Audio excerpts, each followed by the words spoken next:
వెంకటాద్రి సమం స్థానం బ్రహ్మాండే నాస్తి కించనాత్ వెంకటేశ సమో దేవో నభూతో నభవిష్యతి. శ్రీ వెంకటాచల క్షేత్రం వెంకటేశ్వర స్వామివారు శ్రీ వైఖానస భగవచ్శాస్త్ర ప్రకారం పంచబేరాలుగా తిరువారాధన జరుగుతుంది. ధ్రువ కౌతుక ఉత్సవ స్నపన బలిబేరాలను విష్ణు పురుష సత్య అచ్యుత అనిరుద్ధ రూపాలుగా ఆరాధన జరుగుతుంది. వీరు కౌతుక బేరం భోగ శ్రీనివాసమూర్తి. ప్రతిరోజు ఉదయం తోమాల సేవలో పాలు కుంకుమ పువ్వు అభిషేకం జరుగుతుంది. వీరికి రాత్రి ఏకాంత సేవలో పవ్వళింపు సేవకు వేయించేస్తారు. ప్రతి బుధవారం మూలవర్లకు ప్రతినిధిగా బంగారు వాకిల్లో సహస్ర కలశాభిషేకం జరుపుకుంటారు. సుమారు 1500 సంవత్సరాల ముందు పల్లవ మహారాణి సమర్పించిన వెండి బింబము భోగ శ్రీనివాసమూర్తి. ధ్రువబేరం మూల విరాట్టు.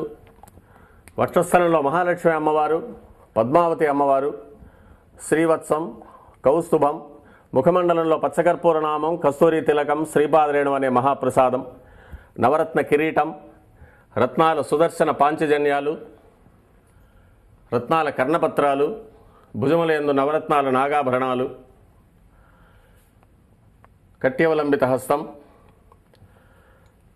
రత్నాల వైకుంఠ హస్తం, స్వర్ణ యజ్ఞోపవీతం, దుస్స శిక్షణార్థం సూర్యకఠారి, మకరకంఠి, చతుర్భుజ లక్ష్మీహారం, తులసీపత్రహారం, 5 పేట్లుగా ఉన్న సహస్రనామహారాలు, ఇరువైపులా సాలగ్రామహారాలు. ఉగాది ఆస్థానానికి గాను స్వామివారు విశేషమైన తిరువాభరణం సమర్పణ చేసుకోనున్నారు.